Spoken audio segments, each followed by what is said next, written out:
नमस्कार, मैं हूं सौरभ चंद केसरी और अपने YouTube चैनल में आपका स्वागत करता हूं। एक बार फिर से अगला सेट लेकर के आया हूं। ये प्रीवियस ईयर के ही प्रश्न हैं जो रेलवे ग्रुप डी में पूछे गए हैं। भले ही रेलवे ग्रुप डी में पूछे जा रहे हैं, लेकिन सभी एग्जाम के लिए महत्वपूर्ण है। आगामी पेट के लिए भी यह महत्वपूर्ण है। तो चलिए स्टार्ट करते हैं। यह प्रश्न जो है कि 20 सितंबर 2018 के शिफ्ट 2 में पूछा गया सवाल है। पहले क्वेश्चन से आरंभ करते हैं। घर्षण द्वारा किए गए कार्य का क्षय नहीं होता, बल्कि वह किस ऊर्जा में परिवर्तित हो जाता है। तो देखिए, घर्षण कभी अपने दोनों हाथ को एक साथ घर्षण कर कर देखिए, क्या होता है, उसमें गर्मी आती होगी। गर्मी मतलब ताप, ठीक है। तो यहाँ पर आंसर क्या हो जाएगा, तापीय ऊर्जा में परिवर्तित हो जाता है, ठीक है ना। रासायनिक ऊर्जा का कोई काम नहीं है। घर्षण बोल दिया है तो घर्षण आंसर हो नहीं सकता। नाभिक में न्यूक्लियस का ही काम होता है, मतलब न्यूट्रॉन प्रोटॉन वाला बात होता है। अतः यहाँ पर तापीय ऊर्जा आंसर होगा। नेक्स्ट क्वेश्चन, प्रकृति में अकेले कभी नहीं होता। तो प्रकृति में अकेले क्या नहीं होता, क्या वेग, गति, दबाव या बल। तो शायद ये क्वेश्चन एक बार और आया था। तो प्रकृति में अकेले कभी भी बल नहीं होता। कारण क्या है भाई कि बल अकेले नहीं होता, क्योंकि बल बराबर क्या होता है, द्रव्यमान गुणे त्वरण, F बराबर ma। अतः यहाँ पर बल कभी भी अकेले नहीं हो सकता। द्रव्यमान चाहिए ही चाहिए और उसमें त्वरण चाहिए ही चाहिए। तो उम्मीद करता हूँ ये भी आपको समझ में आ गया होगा। बल के बारे में पता है, बल एक सदिश राशि है और इसका मात्रक क्या होता है, न्यूटन होता है। इसका एक सीजीएस मात्रक होता है डाइन, जो 10⁵ डाइन होता है 1 न्यूटन बराबर। कई बार पूछा है इसलिए मैंने इसको बोल दिया। ये देखिए, 220 वोल्टेज आउटपुट वाले जनरेटर को 1100 वाट की पावर वाली मोटर से जोड़ने पर प्राप्त होने वाली विद्युत धारा की गणना कीजिए। ये देखिए, फिर से विद्युत चैप्टर से आया हुआ प्रश्न है और देखिए काफ़ी मज़ेदार है, बहुत ज़्यादा टफ नहीं, लेकिन लग रहा होगा कि सर बहुत टफ है। तो पहली बात तो हमने पढ़ाया था ना, अभी प्रीवियस वीडियो में फिर इसकी चर्चा किया था हमने। ये क्या है, P इज इक्वल टू क्या होता है, तो P इज इक्वल टू आई भी चाहे वी आई, ठीक है ना। अब देखिए यहाँ पर क्या दिया है, P का वैल्यू दिया है, जहाँ पर वाट दे। समस्या क्या आता है जब हल करते हैं तो कि सर किसको कहाँ रखें, तो जहाँ पर वाट, W दिया है ना पावर वाली, मतलब ये P का वैल्यू दिया है, ठीक है ना। ये V, तो ये V का वैल्यू दिया है, वोल्टेज मतलब V का वैल्यू दिया है। अब धारा की गणना करना है तो P का वैल्यू 1100 रखिए और उसका मैं यहाँ पर 1100 रख दे रहा हूँ और इसका क्या है 220 रख दे रहा हूँ। यहाँ पर I का वैल्यू यह है, तो 1 0 से 1 0 खत्म, 11 दूना 22, तो यहाँ पर 2 5 10, यहाँ पर 5 एम्पियर आया। पहले क्या मैं सही काटा हूँ, अगर गलत काटा होगा तो फिर दिख जाएगा कि कितनी गलती है हमारी। पहली बात तो क्या आया है, 5 एम्पियर आया है, देखिए ऑप्शन में दिया है और हमने इसका मतलब सही काटा है। तो मैथमेटिक है, आप लोग देखते रहेंगे, ठीक है ना। बहुत ज़्यादा टफ सवाल नहीं ना था ये, मैं कह रहा हूँ ये जब चैप्टर है ये इम्पोर्टेंट है, आप इसको एक बार रिवाइज जरूर करिएगा। मैंने इसका वीडियो भी डाला है, प्लेलिस्ट में जा करके आप विद्युत चैप्टर देख सकते हैं कि मैंने कैसे, वो पूरा अगर चैप्टर आप पढ़ लेंगे तो मुझे लगता है कि 80% आपका क्लियर हो जाएगा। अगर उसमें से कुछ बचा है तो उसमें कमेंट करिएगा कि कुछ और न्यूमेरिकल करें, मैं न्यूमेरिकल का एक वीडियो डाल दूंगा, ठीक है। फिलहाल आप इतना याद रखिए, P is equal to V I, ये होता है, आपका सारा दुख तकलीफ खत्म हो जाएगा इसी सूत्र से, ठीक है ना। अब चलिए आगे बढ़ते हैं हम लोग। हमारे कानों में किसकी उपस्थिति के कारण, जो एक प्रकार का संयोजी ऊतक है, कानों को मोड़ा जा सकता है। क्या स्नायु की शिराओं, उपास्थियों और हड्डियों। क्या हड्डियों को मोड़ा जा सकता है क्या, बिल्कुल नहीं भाई, स्नायु को नहीं, शिराओं को नहीं, यहाँ पर उपास्थि होगा। उपास्थि भी क्या है, एक प्रकार की हड्डी होती है जो कि कोमल होती है और लचीली होती है, ठीक है। तो आपको याद रखना है उपास्थि, ठीक है। नेक्स्ट क्वेश्चन है आपका, चौथे आवर्त और दूसरे समूह में मौजूद तत्व है। अब यहाँ पर समस्या होगा, रटने से काम नहीं चलेगा, आपको पता होना चाहिए कि स्कैंडियम का कितना परमाणु क्रमांक है, कैल्शियम मतलब Ca का कितना परमाणु क्रमांक है, मैग्नीशियम कितना है परमाणु क्रमांक, पोटेशियम। मैंने कहा था कि 20 तक जो अपने आवर्त सारणी वाले में बताए हुए 20 तक जिसको याद होगा ना, सारा क्वेश्चन हल हो जाता है, 80% तो हल हो जाता है। तो चलिए सबका मैं आपको बताता हूँ, ठीक है ना। वैसे अगर कोई मुझसे पूछता तो मैं तो भाई जानता हूँ, तो मैं कैल्शियम लिख देता। कैसे चलिए यहाँ पर सभी को बारी बारी से लिख करके आपको बता देता हूँ, ठीक है। क्या क्या था, तो आप कहेंगे स्कैंडियम था, इसका परमाणु क्रमांक आपको याद होना चाहिए 21। कैल्शियम था, इसका परमाणु क्रमांक होता है 20। मैग्नीशियम था, इसका परमाणु क्रमांक होता है 12। इसके अलावा पोटेशियम था, इसका परमाणु क्रमांक होता है 19। तो चलिए इसको करते हैं 2 8 8, ठीक है ना, 2। अब देखिए क्या ये 20 हुआ, नहीं हुआ, तो अब यहाँ पर जो करेंगे तो आपको क्या करना है, यहाँ पर 9 हो जाएगा, ठीक है। क्यों, इसका मतलब कि यह किस ब्लॉक का है, डी ब्लॉक का है, ठीक है ना, ये डी ब्लॉक का है। देखिए हमें बताना है वर्ग और आवर्त, उसी तरीके से देखिए 2 8 8 2, उसी तरीके से इसको भी देखिए 2 8 2 2 8, फिर कितना है 8 1। अब ये मैं कैसे किया हूँ आपको पढ़ाया जा चुका है और आप भली भांति इस प्रश्न को जानते हैं, ये तरीका जानते हैं कि कैसे ये होता है। ये पूछ रहा है चौथे, और यही पूछा था ना, चौथे आवर्त और दूसरे समूह के तत्व क्या हैं। तो देखिए 1 2 3 4 1 2 3 4 1 2 3 4, चौथे आवर्त में ये भी है, ये भी है, ये भी है, तो ये आंसर नहीं हो सकता मैग्नीशियम। अब देखिए बाह्य कोश में किसके 2 इलेक्ट्रॉन है, 2 इलेक्ट्रॉन सर यहाँ भी है और 2 इलेक्ट्रॉन सर यहाँ भी है, तब आंसर क्या दें। तो देखिए ये डी ब्लॉक का तत्व है, इसलिए ये नहीं हो सकता, ठीक है। क्यों नहीं हो सकता भाई, क्योंकि यहाँ पर पूछा है दूसरे समूह, ठीक है ना, दूसरे समूह का मतलब वो एस ब्लॉक में ही जाएगा, एस ब्लॉक में, किस में जाएगा, एस ब्लॉक में। और आपको पता है कि बेटा मांगे कार स्कूटर बाप राजी, ठीक है ना, इस तरीके से आपको 1 2 3 4 चौथे और बाह्य कोश में जितने इलेक्ट्रॉन है 2 इलेक्ट्रॉन है, तो यहाँ पर दूसरा, तो कैल्शियम आंसर सही होगा। एक और तरीका है इलेक्ट्रॉनिक विन्यास बनाने का 1s2 2s2 2p6 करके, उससे भी आप भली भांति कर ले जाएंगे। अगर ये आपको समझ में आया होगा तो अच्छी बात है, नहीं आया होगा तो बताइएगा, मैं 5 मिनट से 10 मिनट का वीडियो इस पर बना दूंगा, कैसे आवर्त और कैसे समूह पता करते हैं। जरूर एक बार कमेंट करिएगा, मैं इसको सिखा दूंगा आपको, बस केवल 10 मिनट के वीडियो में सिखाऊंगा और 100% गारंटी भी लेता हूं कि आप सीख जाएंगे। अगला क्वेश्चन, शाकाहारियों को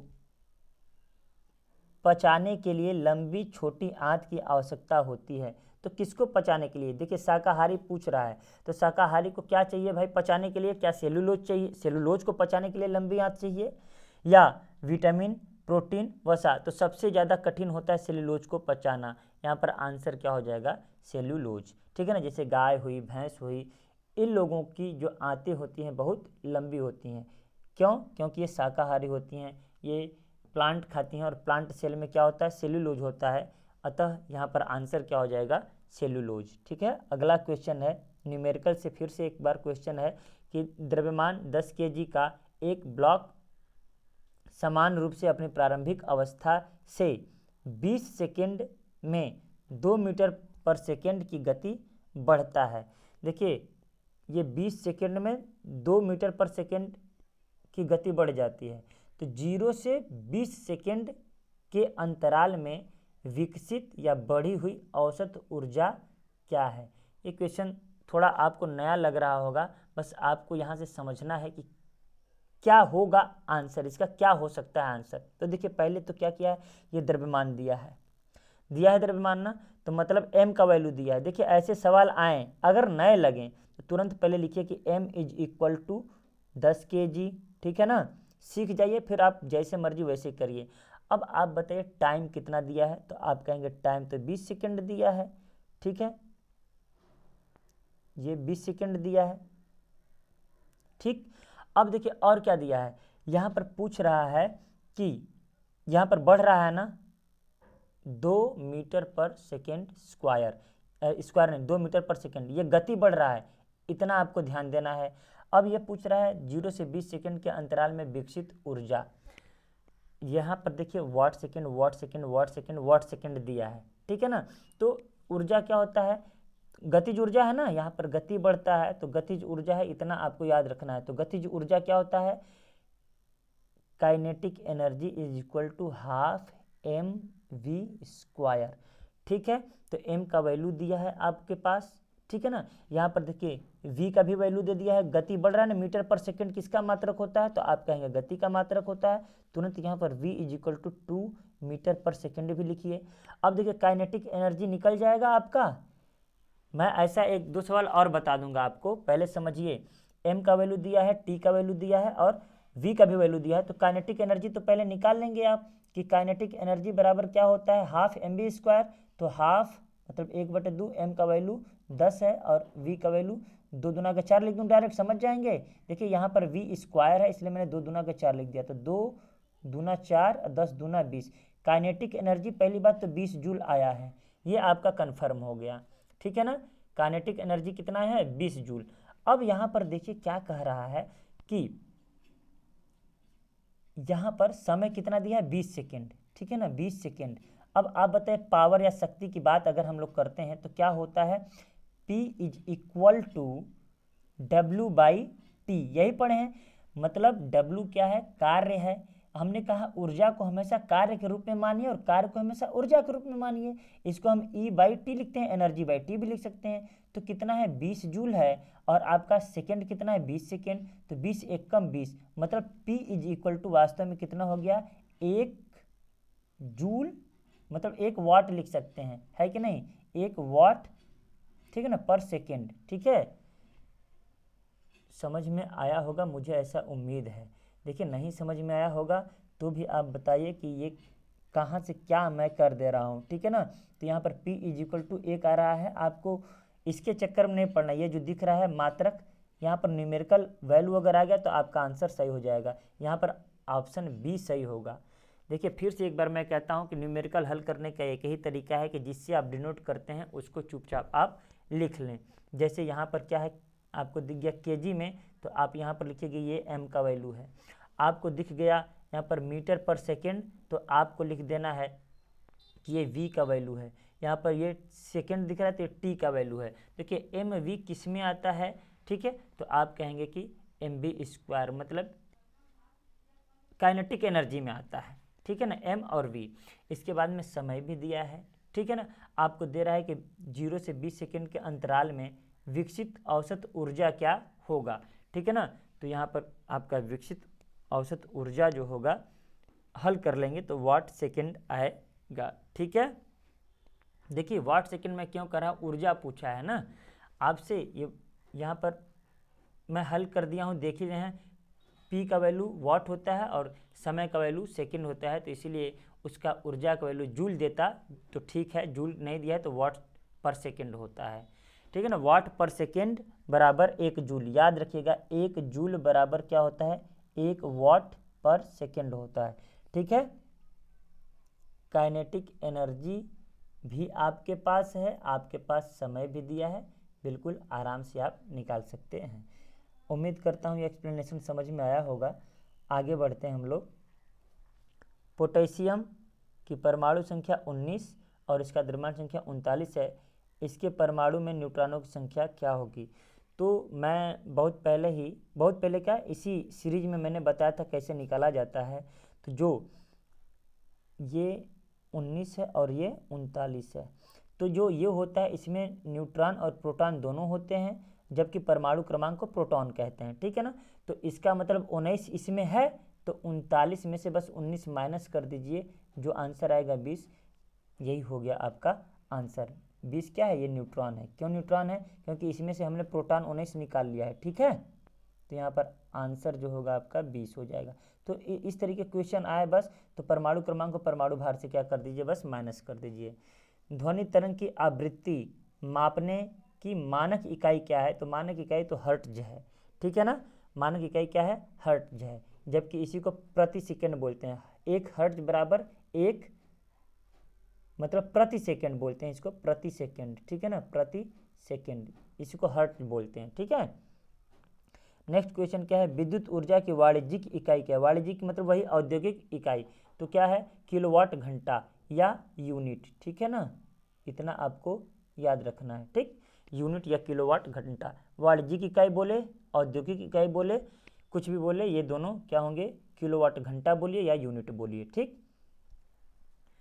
किसी व्यक्ति द्वारा क्या लेने से एसिडिटी ठीक हो सकती है?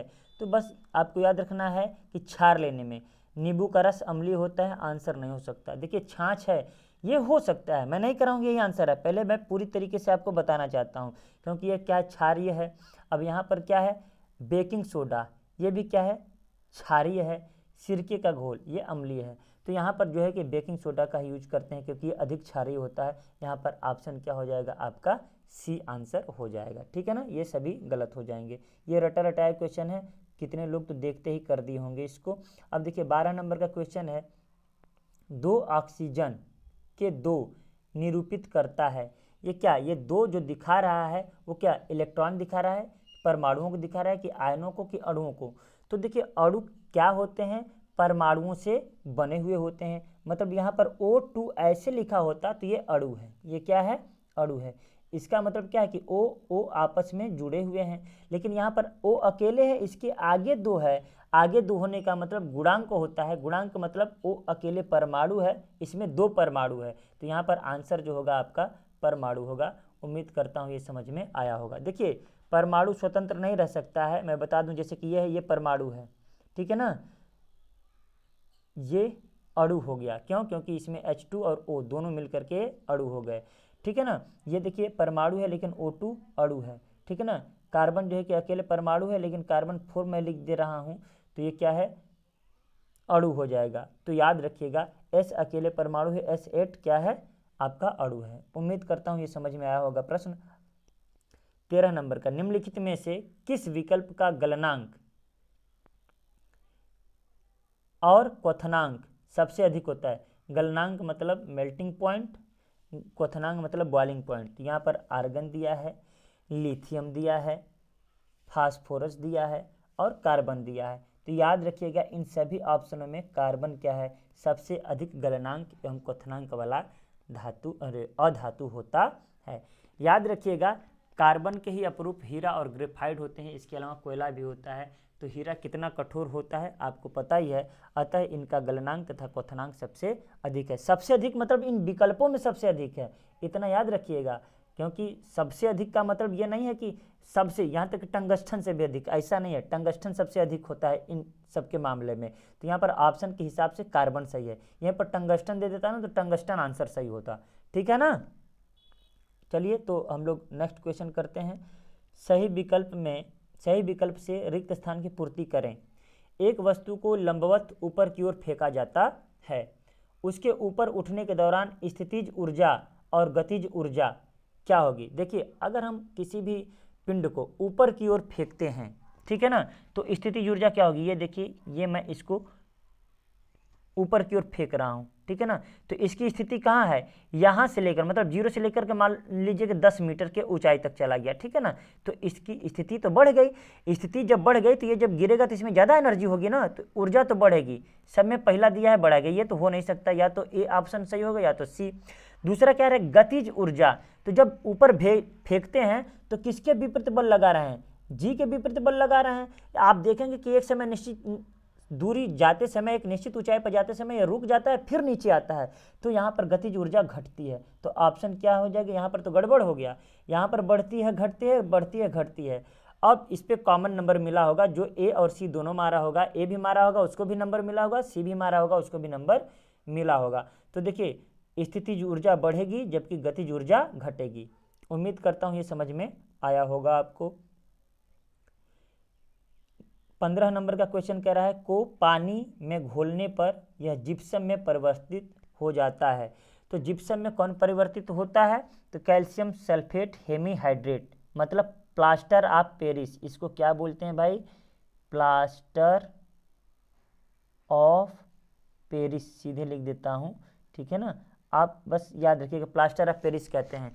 कैल्शियम बोला है, फार्मूला भी लिख देता हूँ, सुन लिए हैं ना, प्लास्टर ऑफ पेरिस, तो फार्मूला लिख देता हूँ इसका, प्लास्टर ऑफ पेरिस का। देखिए कैल्शियम सल्फेट मतलब CaSO4, हेमी मतलब आधा, H2O, ठीक। यही जिप्सम का जब सूत्र होता है तो यही हो जाता है। ये देखिए प्लास्टर ऑफ पेरिस है, कैल्शियम सल्फेट हेमीहाइड्रेट, याद रखिएगा। यहीं पर जब मैं कहूँगा जिप्सम का लिखने जा रहा हूँ तो CaSO4, कैल्शियम सल्फेट डाईहाइड्रेट। समझ में आया? तो यहाँ पर क्या हो गया आपका 2 हो जाता है, यहाँ पर एक अणु तो यहाँ पर 2 होते हैं, यहाँ पर एक अणु तो यहाँ पर आधा होता है, बस याद रखिएगा। अगर यहाँ पर 2 कैल्शियम सल्फेट होगा तो 1 H2O होगा। उम्मीद करता हूँ समझ में आया होगा। नेक्स्ट क्वेश्चन पर चलते हैं कि 450 न्यूटन भार वाली लड़की का द्रव्यमान क्या होगा।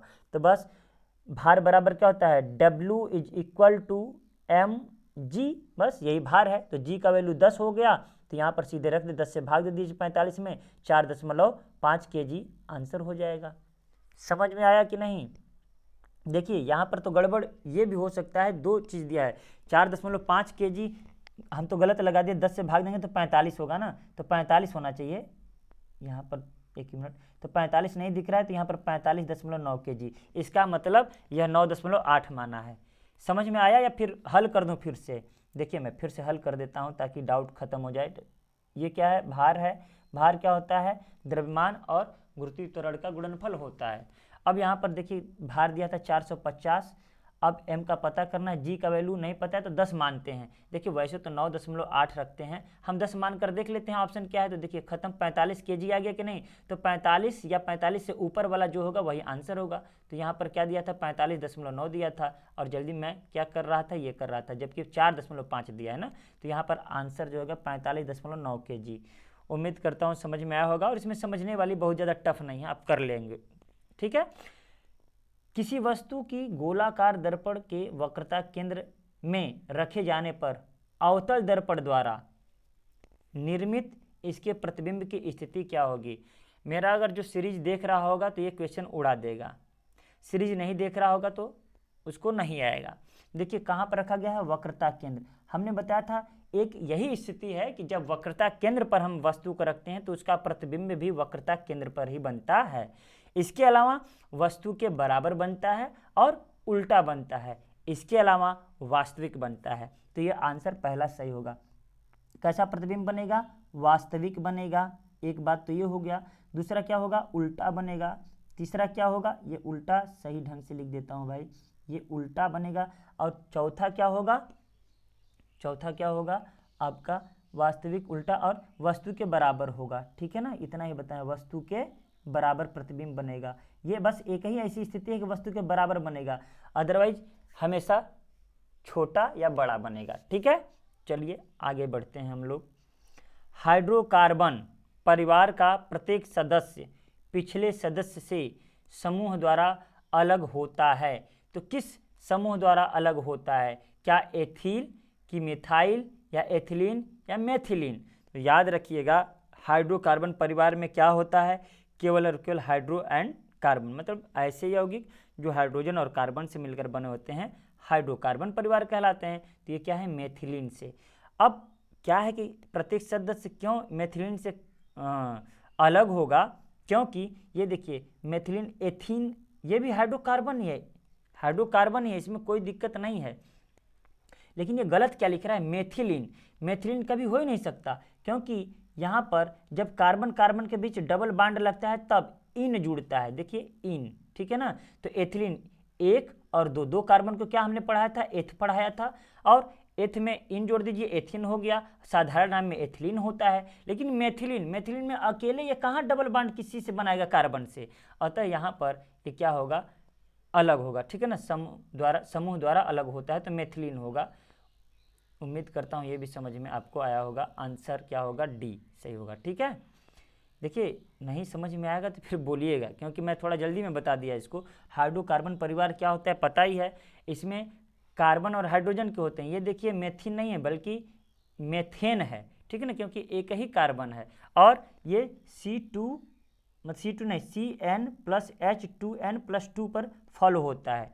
ठीक है, लेकिन मेथिलीन दे दिया, मतलब ये कभी भी हो ही नहीं सकता। मेथिलीन इन कभी नहीं जोड़ा जा सकता है एक कार्बन के साथ, ये सदैव 2 कार्बन के साथ जोड़ा जाता है। उम्मीद करता हूँ समझ में आया होगा। नेक्स्ट क्वेश्चन है हमारा, वह पौधा जो कायिक प्रवर्धन द्वारा नहीं बढ़ता है। तो पपीता का पेड़, ठीक है ना, पपीता का पौधा या पपीता का पेड़ होता है कायिक प्रवर्धन। मतलब कायिक मतलब अगर कल्चर कर दें तो वो फिर ग्रो करेगा, ऐसा नहीं होगा। जैसे कि ये मानकर चलिए ये है, इसको कट कर दिए, फिर कई ठो शाखा इसमें आ जाएगी, ऐसा नहीं होता पपीता के साथ, बाकी सबके साथ होता है। समझ में आया? गुलाब का पौधा है, तोड़ करके लगा दीजिए, फिर वो बढ़ जाएगा। नारंगी है, केला है, सब बढ़ जाएंगे, लग जाएंगे, लेकिन ये पपीता नहीं लगेगा। ठीक है ना? दोनों बातें समझ में आ गई होंगी। आगे, डेबराइनर उस समय ज्ञात तत्वों से केवल त्रिक को पहचान सके। तो किसको पहचान सके थे? ट्रिक का मतलब 3 तत्वों को, 3 तत्व, त्रिक मतलब 3, यही ट्रिक बताए थे। अष्टक मतलब 8, यही सही हो गया। मतलब डेबराइनर ने 3 तत्वों का समूह बनाया था। ठीक है, आगे क्वेश्चन क्या रहा है? निम्न में से कौन सा जाइलम का प्रकार नहीं है? अब यहाँ पर देखिए नया क्वेश्चन मिला ना, जाइलम के भी प्रकार होते हैं। तो जाइलम का प्रकार पहले कौन सा नहीं है, ये जानने के लिए हमें क्या जानना पड़ेगा कि जाइलम के प्रकार कौन होते हैं। तो देखिए जाइलम के प्रकार की अगर हम बात करें तो एक होता है सीव ट्यूब, ये भी जाइलम का प्रकार होता है। पहले तो सीव ट्यूब नहीं, ये तो जाइलम का प्रकार नहीं होता है। ठीक है ना, इसका मतलब नहीं पूछा तो ये आंसर यही ए वाला सही है। जाइलम का प्रकार कौन कौन होते हैं उस पर चर्चा करते हैं हम लोग। ठीक है ना, तो जाइलम देखिए विभिन्न प्रकार के तत्वों से मिलकर के बना होता है। ठीक है ना, और उसमें क्या क्या होते हैं? नलिकाएं होती हैं। ठीक है ना, नलिकाएं को क्या क्या लिखा जाता है? वाहिकाएं लिखा जाता है। ठीक है ना, और एक होता है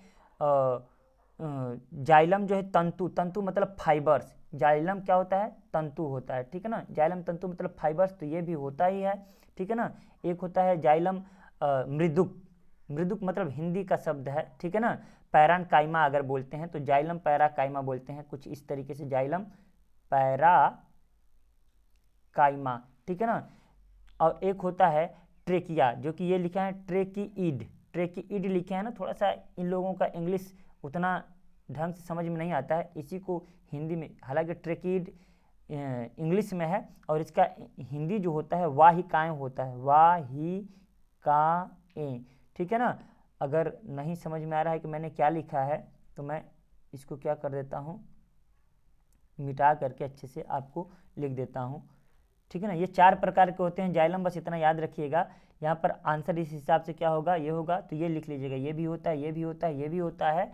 ठीक है ना, और एक जो मैं नहीं लिखा हूँ जाइलम मृदुलक, ठीक है ना, या मृदुक, जाइलम मृदुतक, ये चारों लिख लीजिएगा, 1 2 3 और 4, सबके पीछे जाइलम लगा लीजिएगा। Xylem tracheid, xylem fibres, xylem नलिकाएं, जाइलम मृदुतक। ठीक है ना, ठीक है, ये चारों लिख लीजिएगा। आगे बढ़ते हैं हम लोग। समरूप अंग हैं। समरूप अंग का मतलब एक जैसे जो दिखते हैं। ठीक है ना, चमगादड़ का पंख और व्हेल का पंख बिल्कुल नहीं, दोनों का अलग होता है। कुत्ते का पैर और डॉल्फिन का फ्लिपर बिल्कुल गलत है। ब्लास्टर की पूंछ और व्हेल के फाल, ये सही है। ठीक है, मानव का हाथ और बैल का पैर, ऐसा नहीं ना है, तो ये तो स्पष्टता मतलब रीजनिंग की तरह है, आप इसको कर ले जाएंगे। ठीक है ना, क्यों कर ले जाएंगे? इनको एलिमिनेट करके, ये एक जैसे नहीं है, ये एक जैसे नहीं है। कुत्ते का पैर और डॉल्फिन का फ्लिपर एक जैसा थोड़ी होता है। अतः अगर आपको नहीं भी प्रश्न आता है तो इससे आप हल कर लेंगे, कैसे? एलिमिनेट करके। नेक्स्ट क्वेश्चन है 23 नंबर, और ये अंतिम प्रश्न है। ठीक है ना, देखिए जितना भी एग्जाम हुआ है 22 23, मतलब 20 क्वेश्चन से कम साइंस नहीं आया है। 25 दिया है, तो ये मान कर चलिए 25 में 23 24 आने ही आने हैं, आपको 20 करके आने हैं, तो सिलेक्शन 100% हो जाएगा। स्थिर या गतिज अवस्था में परिवर्तन का प्रतिरोध करने की एक वस्तु की प्रवृत्ति को क्या कहते हैं? तो उसको जड़त्व कहते हैं। क्यों? क्योंकि पढ़े हैं, जो वस्तु जिस स्थिति में होती है उसी स्थिति में रहना चाहती है जब तक कि उस पर बाह्य बल न लगाया जाए। तो अगर कोई वस्तु गति करे तो वो गति अवस्था में रहेगी, या स्थिर अवस्था में तो स्थिर अवस्था में ही रहेगी या रहना चाहेगी जब तक कि उसको हटाया ना। जैसे ये पिंड हो गया तो ये जीवन भर यहीं पर रह जाएगी जब तक कि मैं इसको हटाकर यहाँ ना रखूँ, तो इसको हम बोलते हैं जड़त्व। देखिए पूरा का पूरा क्वेश्चन हम लोग कर लिए ये भी, और मुझे उम्मीद है कि एक्सप्लेनेशन ज़रूर समझ में आया होगा, और समझ में आया है तो ज़रूर कमेंट करें, और कुछ एक्स्ट्रा चाहते हैं तो भी कमेंट करें, आपके लिए मैं मेहनत ज़रूर करूँगा समय निकाल करके। मिलते हैं नेक्स्ट वीडियो में, तब तक के लिए नमस्कार और आपको शुभकामनाएं।